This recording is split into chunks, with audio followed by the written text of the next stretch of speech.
You are listening to Faithless Brewing, a Magic the Gathering podcast for the Spike Rogue. Each week we design new decks for tournament play. We put our creations to the test and share our findings on the air. Coming up on the Brew Session, Galvanic Iteration has conquered Standard, Historic, and Pioneer, but doesn't have what it takes for Modern, plus new decks with Concealing Curtains. Then on the flashback, testing results with Blood Fountain. That's all coming up on today's Innistrad double feature. Thanks for listening and enjoy the show.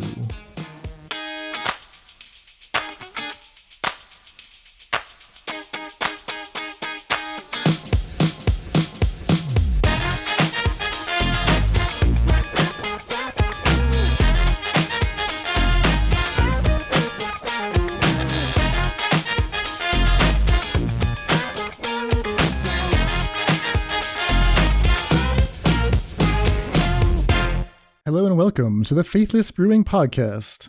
I am your host, Dan Schriever, also known as Cave Dan online. Joining me on this fine Sunday, it's the man, the symbol, the mana symbol. Zach, welcome back. Oh man, I've been enjoying my MTGO premium discount as per my Twitch partnership agreement. It's been so good, baby.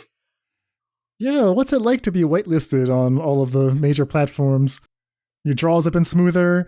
I gotta tell you, the draws have never been smoother. The shots have never been more called. When I know I'm losing to something, I always lose to exactly that something. It's so good, man.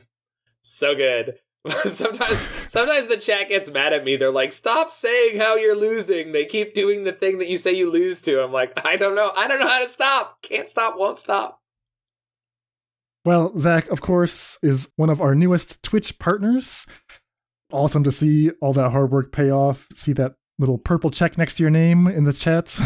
Amendment to last week's discussion. Of course, I loved, hearing the feedback from you guys, but I will say, my humble beginnings were the most humble. I started with literally one viewer, and his name was Roy. You, of course, Dan, are familiar with Roybert. He is... a real life friend of mine. And honest to God, if you want to start streaming, that's all you need. All you need is one friend. And Roy did the greatest gift of all. He would engage with anyone who did come into my stream. Anyone who came into my stream dropped a comment. He'd say, hey, how you doing, person? And they would see, oh, there's someone else here watching. This is a place where people come to watch. And I think it was a huge deal, So if you have a friend who starts streaming, or if you start streaming, tell your friends, maybe just one of them will be your own personal Roy. That's so interesting because when you first started off in those early days, I did get the feeling like you were actually talking to someone. A streamer is supposed to talk to the camera or talk to the chat or something. Right. But it seemed like you were having an actual intelligent conversation with like a devil on your shoulder or an imaginary friend or something. He's definitely a devil on my shoulder. Someone you knew really well. And I was like, this is a really fleshed out personality that Zach is imagining here. It's like, oh, it's actually a person named Roy. And he's here in the chat. Yeah, it was good. And then, of course, I have a good judge friend who, whenever he shows up, all he does is razz me. He's not even paying attention to the games. He's just there to mess with me. But it keeps it lively. Well, speaking of keeping things lively, you can keep things lively with Faithless Brewing, with all the brews that we do by supporting us at patreon.com/faithlessbrewing. And they can even get swag, can't they, Dan? Oh, yes, you can. You can get stickers. You can get playmats. At the moment, you cannot get a deck box, but you can take the stickers and put them on your deck box. I have a beautiful deck box with a sticker adhered to it. I saw, you had your swag when you won your PTQ. I'm assuming it was very helpful, either in distracting your opponents or giving you a morale boost. But whatever it is, being a member of the Faithless family is great, and you can do that for as low as $1 a month, which is less than the cost of a cup of coffee a day, to join in with all of the wonderful discussions about crazy decks. Like on my stream this week, I got to play the Paddle Battle deck. Did you see this, Dan? No, I wasn't able to catch that live, but when I saw the list that you sent me, I knew that things had gone too far. Science had gone too far. Well, we saw this while playing Magic Online. Someone had figured out a Honor-Worn Shaku deck, an Honor-Worn Shaku combo deck, and I was screamed at repeatedly that you must get the list from this player. And not only did they give me the list, but they gave me, they sent me some wonderful emails full of information and their in-depth knowledge of the Honor-Worn Shaku Mesmeric Orb Leyline of Singularity combo deck that they had built. Okay, so there's a whole story behind it. Oh yeah, it didn't end there. Oh no, you can check out my video on YouTube to get most of the important information and even a link because I uploaded all of the information that I was shared via email to an online document that you can access. So if you check out my Paddle Battle combo deck MTGO video, you too can enjoy the power of Honor-Worn Shaku giving someone a paddling. And for listeners who are maybe less familiar with what the heck you're talking about, this is an artifact that happens to look like a paddle. The artwork looks a little bit like a cricket paddle or something like that. Yes. It's 3 mana. It taps for a mana. Yeah. It allows you to tap any legendary permanent to untap it. Correct. And with Leyline of Singularity, all non-land permanents are legendary, including the paddle, which means that you can sit there and tap and untap the paddle repeatedly. And if there's a Mesmeric Orb in play, Mesmeric Orb says whenever a permanent untaps, that player mills one. So basically, you build a version of Oops All Spells once you've got these 3 pieces together. But, you know, the ingenuity behind this deck, I mean, you know, finding these pieces and putting them together, my god, Leyline of Singularity, like the moment that thing enters the battlefield, people are like, what the hell? So did you ever do the combo? Yes. I guess I shouldn't spoil anything. Several times. You can go off on turn 3. It is surprisingly powerful and fast, and you get funny things like your opponent playing Goblin Guide and then playing a second Goblin Guide and them having to legend rule them. Oh my gosh.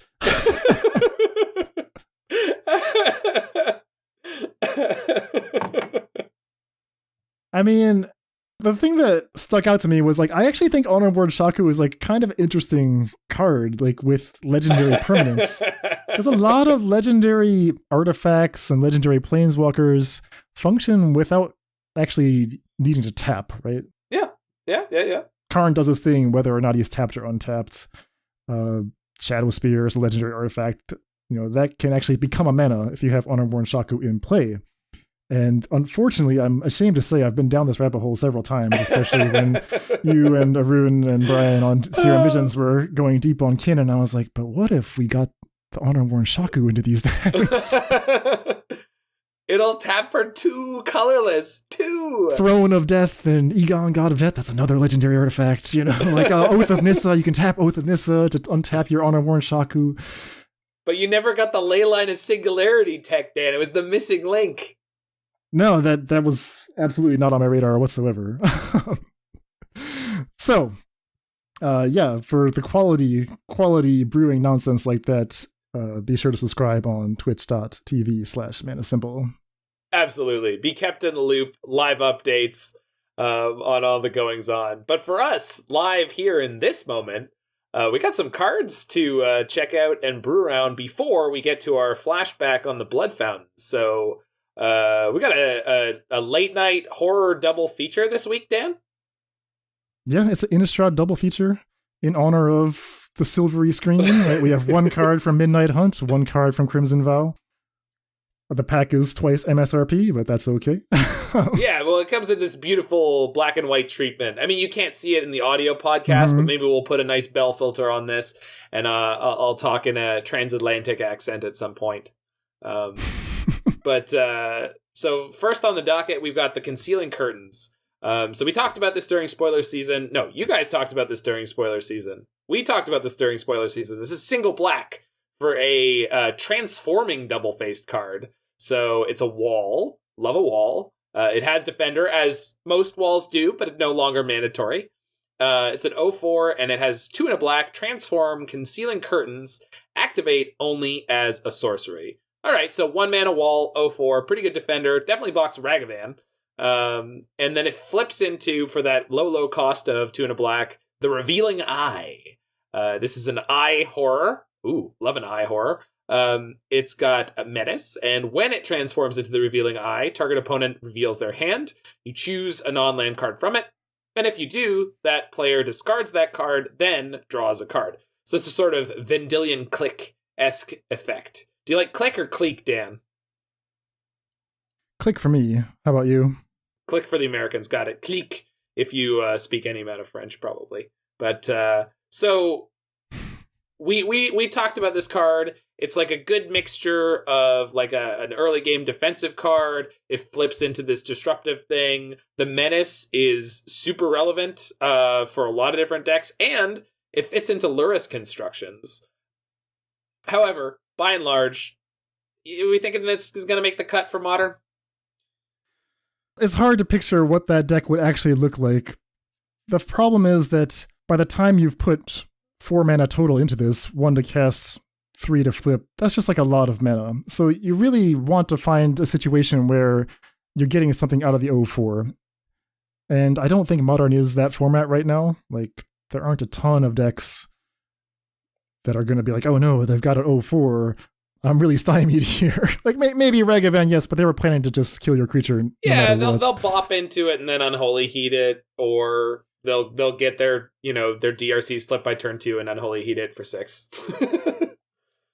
Yeah, so if an O4 defender is like actually not relevant, then it's like, okay, yes, it is still cool that I get to pay in installments. It's still cool that the versatility is useful and it's Lurrus compatible. So you do have access to this Vendilion Click, Thought-Knot Seer, Brawler class 3/4 menace, but it's just like a little bit too inefficient for Modern, I think, if I had to go on a limb. Yeah, I mean, my guess is eventually this will make an appearance in M. Hayashi Lurrus Black, but he's been doing a lot of work on all sorts of Chandra Dress to Kill lists, as have a lot of other players, and power to them, because that card is just a little bit closer to being immediately visible as a playable card.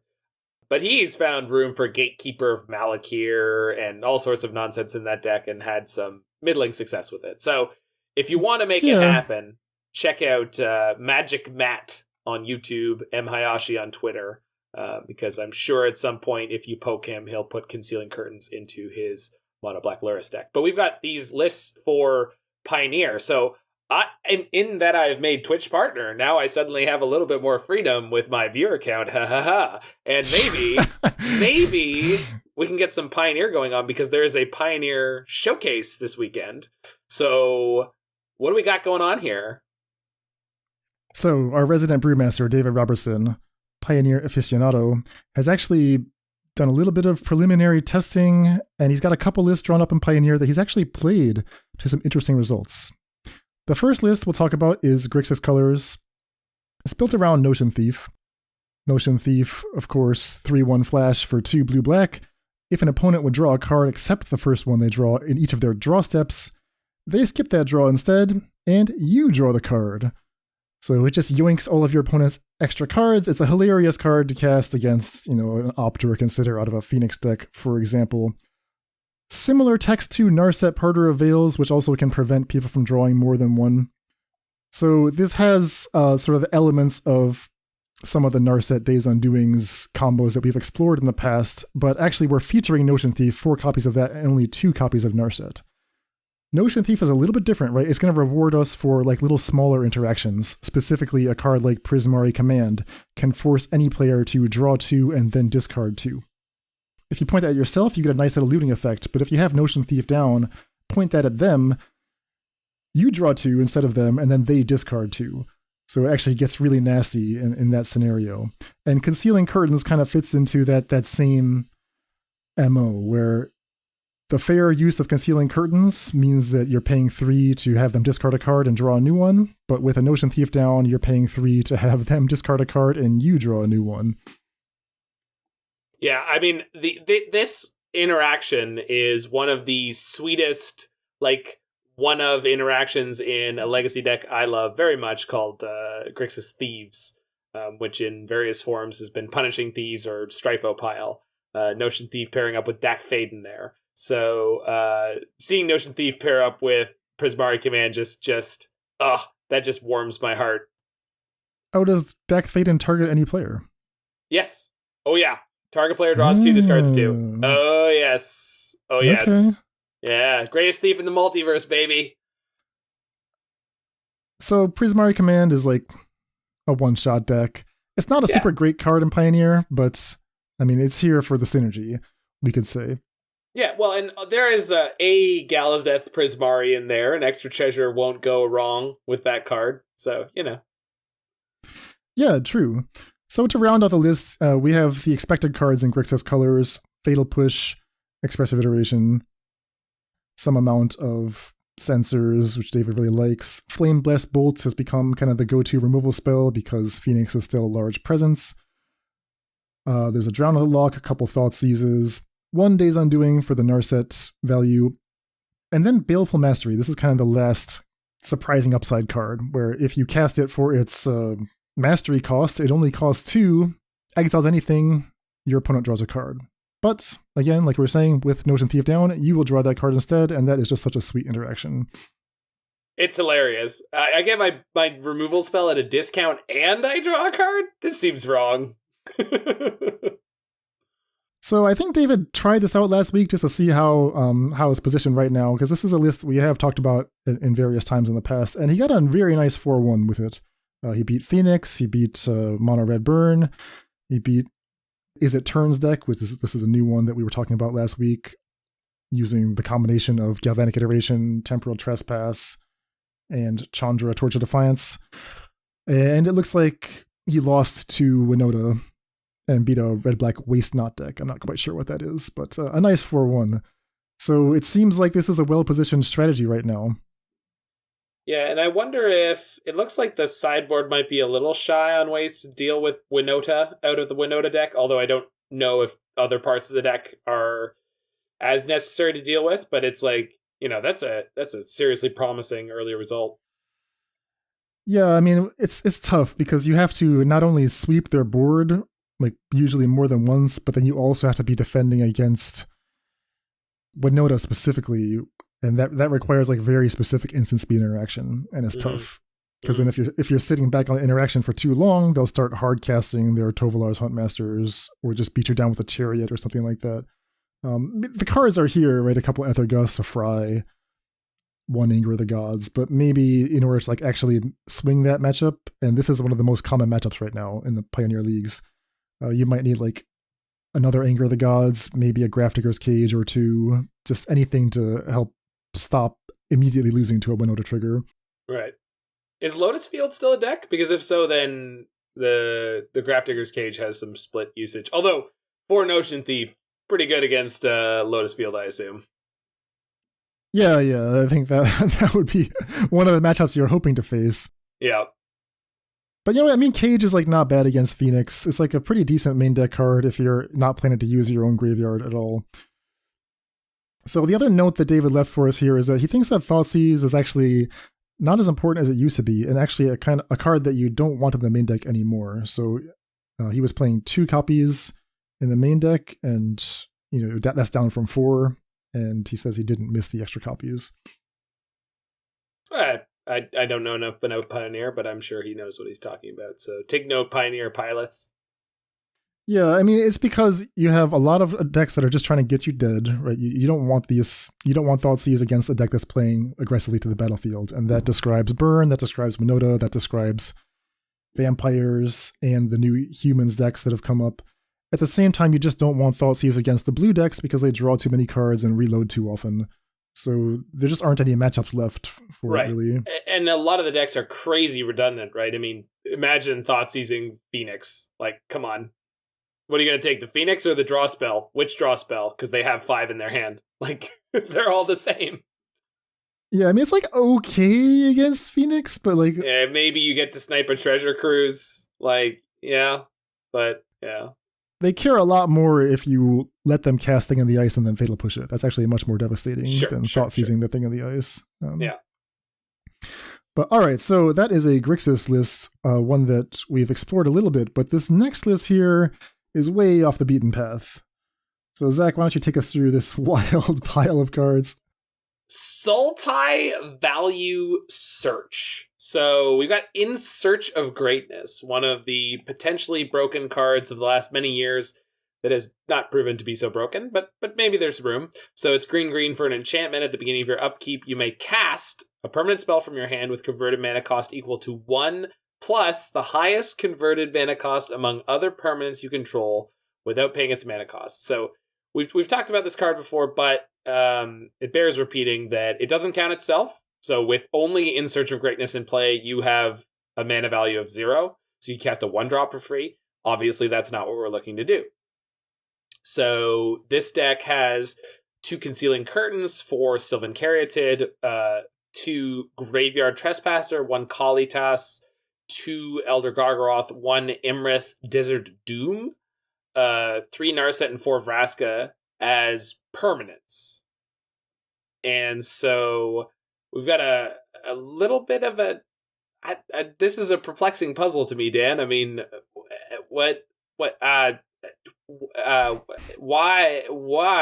are we playing 4 In Search of Greatness in this deck? There's also 4 Omen of the Sea and 3 Treacherous Blessings, but I mean, there's nothing that's obviously powerful here. So the play pattern in my mind is on turn 2, we're going to cast In Search of Greatness or Sylvan Caryatid.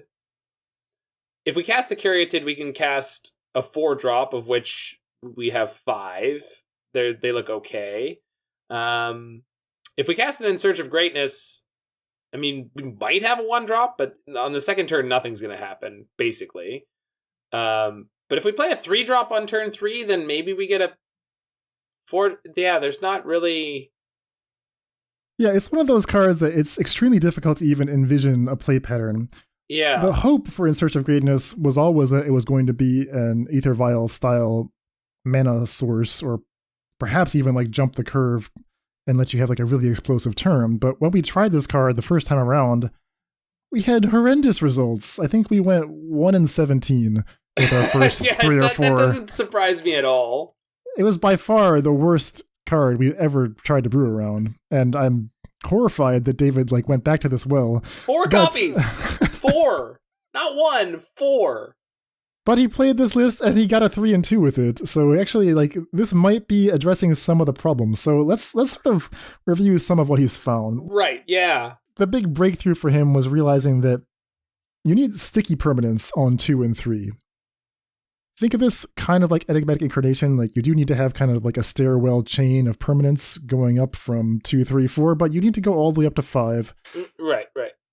I think the reason he's using these enchantments is because like there's no risk of them dying with the insert trigger on the stack. Right. So on 1 we have Oath of Nissa. On 2 we have Omen of the Seas. On 3 we have Narset. On 4 we have Vraska. Yeah, well, Narset dies, but Treacherous Blessing does not die. Sure. Sorry, there's Treacherous Blessing in there too. And that's all well and good, but you need to find... The other card needs to be in your hand. Like, it's not... You don't search your library for it. This is not like a... That is true, but keep in mind that Oath of Nissa, Omen of the Sea, Treacherous Blessing, these cards all dig you. Narset digs you further. So this actually does a great job of keeping your hand full with stuff to feed into the In Search of Greatness. Vraska as well draws cards. In my mind, though, there's just so many... Like, there's only 3 5-drops, and other than Vraska, there's only 1 4-drop. I guess there's a total of 5, but, like, it's... When I look at this deck, I think, man, this is some real blue sky brewing, because in my mind, I would want to have, like, everything on 3, and then a bunch of, like, really good 4s to pay off. And not bother going 4 to 5. You see what I mean? Because I feel like this is like a brew too far. But maybe I'm wrong. Maybe this works because of the amount of card flow. I mean, Vraska's drawing more cards. Narset's drawing more cards. As you said, Treacherous Blessing. I mean, it draws 3 cards.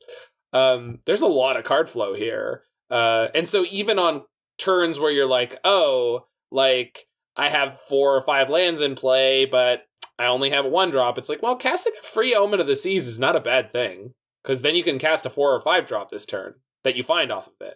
So, mana engines are mana engines.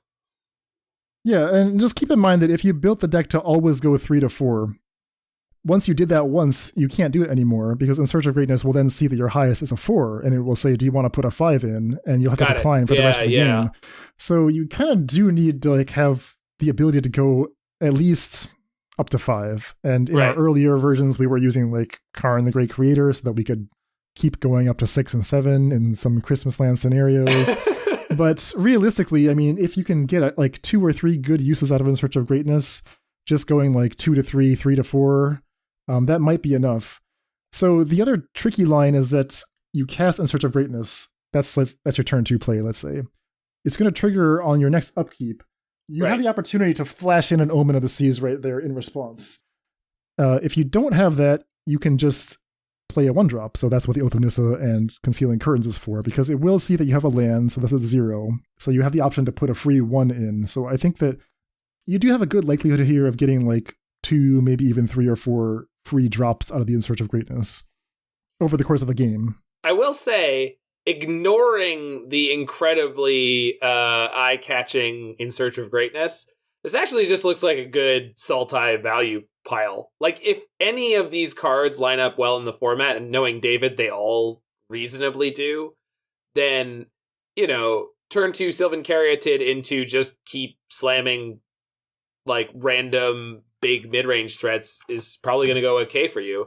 I mean, you know, Uro's been banned, but gosh, I do miss that Sultai mid-range deck from this format. And this looks like, you know, something of a spiritual successor. It was a beautiful, beautiful deck out of time, you know? Yeah, so I mean, it's a pretty sweet off-the-wall brew. What is Concealing Curtains doing in the list? Well, it's only a 2-of, so this is not like a Concealing Curtains deck per se, but it's on plan. It fits the curve nicely. It's a sticky permanent, like we were talking about. It's actually has a very high likelihood of surviving. In Pioneer, an 0-4 actually does contribute meaningfully to your defenses. And then when it comes time to actually win the game, I mean, how do you win in this deck? You do need to attack, and you don't have that many cards that do it. So there's the 2 Concealing Curtains, the 2 Graveyard Trespasser, a card that's really well positioned, 2 Gargaroths, 1 Imrith. Eventually, you're going to find these, and you know, after destroying your opponent's stuff, you need to attack for the win. So in that sense, like, it contributes to your strike force while being at the right spot on the curve.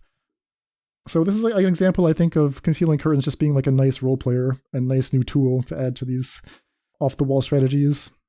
Yeah, no, it's definitely a nice little card. Probably a great cube card, I'll say that much. I mean, it's just a good little package, you know? Yeah, I saw some Concealing Curtains in Standard over the weekend. People were using it in place of like iTwitch, so it's like roughly as good as iTwitch, if that gives you a sense of like where this card is at. Yeah, sure, got it, cool. I can't decide which one flavorfully makes me happier, but I'm gonna go with Concealing Curtain Revealing Eye because it's this week's card. All right, but as Zach said, we have a double feature, so we're gonna jump back now. Turn the clock back to season 11, Midnight Hunt season, and touch on a card that was, well, yeah, I admit I overlooked this card. Like, I don't even remember if we talked about it in our Midnight Hunt preview shows. To be fair, every other card like this is not worth talking about, you know? The double casts of the world, the forks of the world. I mean, copying a spell, how could that be worth doing? Yeah, exactly. I mean, it just requires you to put so much mana in. Yes, Galvanic Iteration has flashback, so you get to do it twice, but is that really worth it? And I just assumed it wasn't worth it, and I was wrong. I was very, very wrong about this card. So if you tuned into the Innistrad Championships, you can hear how our tournaments went in our Friday cast, but if you were just watching the coverage, I'm sure you saw Galvanic Iteration doing a ton of work. It's been borderline oppressive in Standard, in conjunction with, well, I was going to say in conjunction with Alrund's Epiphany, because that's like the finishing move, but if you watch the matches, you'll see that the Epiphany players use Galvanic Iteration all the time, at every stage of the game. They're copying Fading Hopes. They're copying Cinderclasms. They're especially copying Unexpected Windfall, because one of the quirks of copying spells is that if you had to like pay additional costs to cast the spell, when you copy it, you don't have to pay that additional cost. So you get like a really explosive turn with Unexpected Windfall. My favorite standard format of the last several years was the Guilds of Ravnica format, in which I actually won a Team Trios tournament with my wonderful team playing standard Temur Reclamation, in which I was playing 4 copies of Expansion Explosion. And let me tell you, Expansion is a fork effect. So blue-red, so that's blue or red, copy target instant or sorcery with converted mana cost 4 or less as an instant. Which is not the same as this effect, but quite similar. And in that format, you were copying your sweepers. Like, there was a sweeper that did 3 damage. Sometimes you needed to do 6, and this was how you did it. And that card's extra flexibility was, well, once you have the Wilderness Reclamation, you can use the explosion side, and it's, this crazy burn spell that draws you 5 cards. In the case of Galvanic Iteration, we have a different B mode, but I would definitely say that repeatedly in Standard, I've been impressed with cards like this, especially in decks that are not playing white or black, where you have removal that just says destroy creatures. A lot of the time, you need your red removal to get a little bit bigger. And then copying draw spells can be, a great way to make use of this card that theoretically is not useful until the end game. It's like, oh no, it is, just as you said. Like, there's even times where you go, oh, I've got this 1 removal spell, let's copy that. I'll kill 2 creatures with 2 cards. It's a 2 for 2, but there's more value to this. Yeah, and if you just have a Galvanic Iteration stuck in your hand, you can look for any opportunity to fire it off for anything that's worth a card. So you might have seen someone copying Environmental Sciences just to get 2 lands. If I were playing this, I would want to have maybe just like a cantrip in my deck, like an Opt or a Consider. This is how we see it used in Pioneer, where if you need to, you can just double up your Opt just to get it out of your hand, to get your deck moving. And the thing is, it has flashbacks, so the Galvanic Iteration is still there for you in your graveyard when you're trying to build up to whatever your finishing move is. I think the Expansion Explosion is an interesting comparison because you're talking about how that scales so nicely as the game goes on, because you can play the explosion half. And Galvanic Iteration also scales, because unlike Expansion, it's not gated on the mana cost of the spell. So the longer the game goes, the more impressive of a spell you can copy. So like your first iteration copies Unexpected Windfall, your second one copies Epiphany, for example.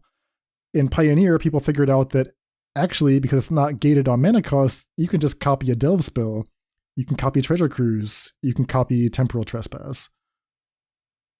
Yeah, and Temporal Trespass, to this point, had been one of the Delve spells that wasn't seeing a lot of play. So is it 6 blue? It's more than that. I think it's 8 blue. Is it 7? 8? 8 blue. Yeah, it is a time walk. Take an extra turn after this with Delve. And if you actually go back and listen to Mark Rosewater talking about Khans of Tarkir, they were talking about, Delve. Of course, they are vaguely aware is one of the most broken mechanics of all time.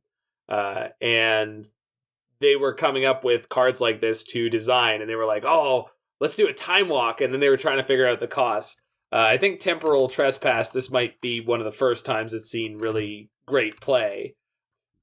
But that's because, maybe they shot a little high on this one. Yeah, 8 blue. Delve, take an extra turn after this one. So we know Treasure Cruise is good in Pioneer. We know Dig Through Time is great in Pioneer. And even Murderous Cut had a lot of play in Inverter.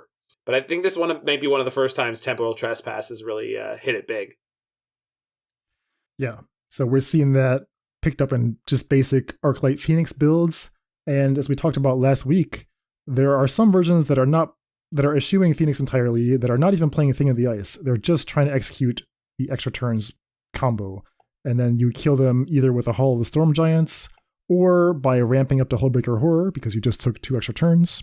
Or with those 2 extra turns, that's just enough time to ultimate a Chandra Torch of Defiance. So if Chandra was your turn 4 play, you can then do Galvanic Iteration plus Temporal Trespass. Let's say that's on turn 5, and you've just ultimated Chandra. Congratulations. Because you just got 2 extra turns. So it's really an impressive, versatile card that, it started off in Standard. The Standard deck basically became a Historic deck. Multiple people at the Pro Tour were playing turns in Historic, and has migrated to Pioneer, but it hasn't really found a home in Modern. Actually, I don't think people have this card on their radar, and I'm thinking that maybe it's worth thinking about at least. So I just wanted to like take a little time here to sort of think through what this card might look like in Modern. Yeah, well, I mean, I love taking turns and have played many a taking turn deck to, middling or high levels of success. We have a much broader suite of turn spells available to us, Time Warp having not been banned and is legal in the format versus Historic. We have weird ones like Savor the Moment or Temporal Mastery, the Miracle. So that would be the cheapest way to exploit this, although obviously it would require some amount of setup. I mean, unless you just want to, YOLO, maybe I'll draw the Miracle this turn. Oh, so you could Galvanic Iteration on a Miracle Temporal Mastery. You sure could. If you knew it was coming, it'd be very easy to do. And in fact, you can just respond to the trigger. So even if you didn't know it was coming, the Miracle trigger goes on the stack. You put the Temporal Mastery in your hand, revealed. But you can cast Galvanic Iteration in response to that, and then when the trigger resolves and you put your Temporal Mastery on the stack, bang, 2 turns. I totally forgot about Temporal Mastery. Okay, now I'm really excited for this. Yeah. I was just gonna try to talk you into Fires of Invention and Savor the Moment again, which I know you hated the last time you played it. Well, it's not that I did hate it, because it sucked. But it's also just that, Fires of Invention has just been, fairly outclassed in Modern by the existence of Omnath. In that, Omnath is already a card you want to play because it does so much for you, and it pushes you into colors that usually support this kind of very greedy, large resource strategy, for lack of a better term. The 4-color Ephemerate decks are already playing an Ephemerate, Eternal Witness, Time Warp Loop occasionally, and this might be a really powerful way to sort of slingshot yourself there with a deck that is more proactively focused on that. So let's say that we found a collection of turns cards that we liked to pair with Iteration. How would you want to win the game? I don't understand the question. Why do I need to have a way to win the game? I just took all the turns. Let's just play an Icefang Codal and attack them 20 times. Oh, you don't mean actual infinite turns. No, but I will say that Renin 6 is one of the best cards you could have in a deck like this. But if you're not using Renin 6, okay, let's assume you're playing some kind of, as Dave might refer to, mom and pop style blue-red, just clean, just the 2 colors. Most Planeswalkers work very well with infinite turns. So we've got Jace the Mind Sculptor, or not even infinite turns, an arbitrarily medium number of turns. Let's say you can take 3 turns in a row. As you mentioned before, Chandra, Torch of Defiance, gives you mana to do things like Flashback Iteration, play Time Warp. Maybe Flashback Iteration, play Snapcaster, play Time Warp. So Chandra gives you mana to do things like that. And Jace the Mind Sculptor is an okay card. Ral, Izzet Viceroy, has a reasonable amount of loyalty when it comes down, pluses to draw a card, minuses for interaction with the board, and gives you an emblem that can win the game. So there's another reasonable win condition.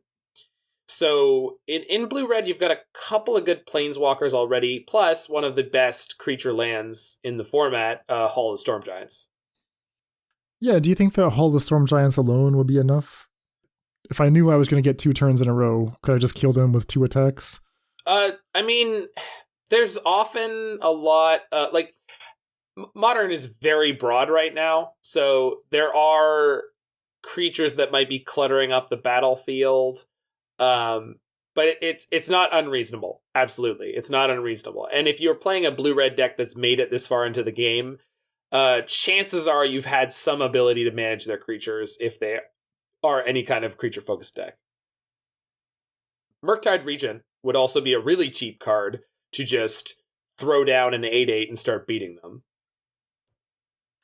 So I'm envisioning a deck that is like a blue-red mom and pop Blue Moon style, right? Mm-hmm. All you're trying to do is just survive, and then suddenly you surprise them with Galvanic Iteration and a Temporal Trespass or something like that. Then do you win with that? Maybe, because in the meantime, like if you have to just like get rid of iteration, you have plenty of options. You can double an Archmage's Charm, you can double a Consider. Double an Unholy Heat, maybe? Yeah, exactly. Fire Ice. So this will be like a boring deck, but it will be on the theory that, okay, this is just a fine card that scales, right? And if I extend the game, I will eventually find something sweet to copy. But in the meantime, I'll just double up a utility spell. I think there also might be an interesting version of this as playing Dragon's Rage Channeler and Snapcaster Mage, and maybe leans into Lightning Bolt over Heat, so that the ability to grab 1 or 2 or 3 turns, like a smaller number, but with a 3/3 flyer, a flash 2/1, and a lightning bolt, all of a sudden it's like, oh, that was 10 damage plus the bolt, 13 damage. Like, oh, it's modern. You just died. Like, you were at 13 from your own mana base. So, yeah, definitely some potential there. Well, speaking of that, I asked David Robertson what he would do with Galvanic Iteration in Modern, and he said the first cards that came to mind were like burn spells, specifically Shrapnel Blast, Tribal Flames, or even Galvanic Blast, 1 red, deal 4. Mm-hmm. Thoughtcast maybe will be worth doubling up if you're trying to do some kind of Galvanic Blast style thing. So, yeah, he's